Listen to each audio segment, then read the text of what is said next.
This episode of Techno Buffalo is brought to you by Netflix. Welcome back to another episode of Rettinger's Rants. I'm your host, John Rettinger. This is the show where I usually get my ranties in a bunch about something going on in the world of technology. This week, though, I have heard your cries. People want to know what the best phones of all time were. I get them in Ask the Buffalo, I get them on the comments all the time, and I don't want to get them anymore. So I'm going to answer what my top 10 smartphones, or at least phones, of all time are. This week, I'm going to go through numbers 10 through 6, and then next week on Rettinger's Rant, so next Wednesday, you are going to see the top 5, and that will be 5 through number 1. So without more of my jibber jabbering, let's get to the countdown.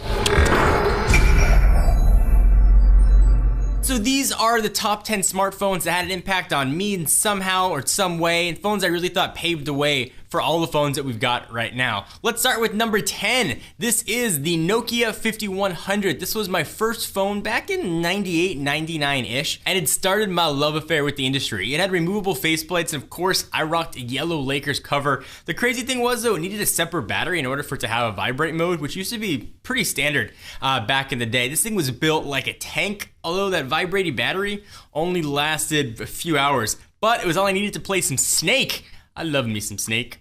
Black and white Snake, trying to get that little guy, and it gets longer. Great game. Number 9, the Motorola Dynatac 800X, better known as the Zach Morris phone. I never had a chance to use one, but every time I saw it, I always wanted to go timeout and see what Slater and Kelly are up to. I know, I totally just dated myself. This thing was a huge. I mean, you could have fit like 30 normal sized smartphones nowadays in there. All it did was make phone calls, had a huge antenna. When you think of like old school phones, that is exactly the phone you're gonna think of. Number 8, company we haven't heard from in quite a while, the Sanyo SCP-5300. This is the first camera phone in the US, and it hit with Sprint PCS back in 2002. You think back, cameras and phones now are what you expect. You know, they shoot 1080p, you can use them as a dedicated camera. You know, they compete with point and shoots, and sometimes they can compete with lower end DSLRs. They become so ubiquitous in our phones nowadays, we kind of take them for granted. But I remember when camera phones first came out, it was absolutely incredible, and I remember seeing it in the store and just not being able to believe that you could actually have a camera in a phone. I remember trying to think of a way to justify this phone to myself, and the way I did it was, if I ever get in a car accident, it'd be really nice to be able to take pictures of the license plate. So back then, you used to have to keep a disposable camera or something in your glove box so you could take pictures if you were in an accident. So that's how I justified it to myself, that I needed a camera phone. And this guy was super low resolution. I believe it was 0.3 megapixels, but it was still a freaking camera on a phone, and it was pretty awesome. Number 7, this is an old favorite, the Palm Treo 600. It was released in 2003. It was really the it gadget from 2003 to 2004 until BlackBerries overtook them in popularity. It took 3 to 4 days to fully deplete the charge of one of these guys, and it was, at least as far as I'm concerned, the first fully successful merger of phone, PDA, and camera, which kind of made it the business tool of choice. Plus, I still love that keyboard.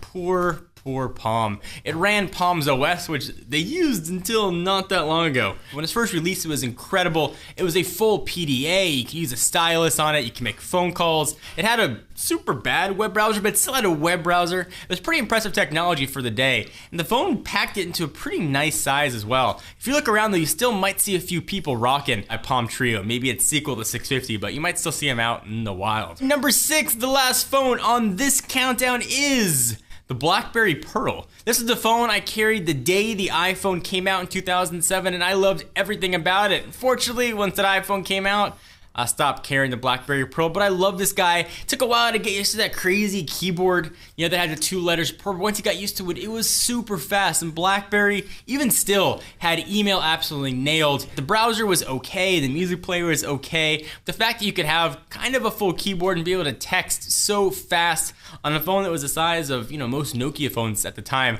was really cool. I always have a soft spot in my heart for BlackBerry, and that was really because of the BlackBerry Pearl. So let me stop the countdown for a minute. Just too much excitement. Thank our friends and sponsors at Netflix. Netflix is really the only way to stream TV shows and movies to your television, your phone, your tablet, via really any sort of media player out there. Streaming devices like Roku, Apple TV, consoles like Xbox 360, PS3, Nintendo Wii, or Nintendo Wii U.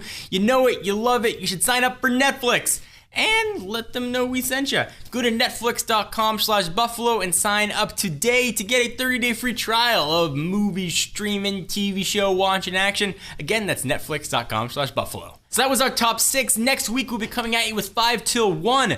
What do you guys think? Do you agree, disagree with my list? Some of these phones probably before your time, and I just made myself sound super old. But I want to hear your thoughts, so leave them where I'm pointing down at my business. Check it out. Until next week, I'm John Rettinger from Techno Buffalo, and I will see you in the next video.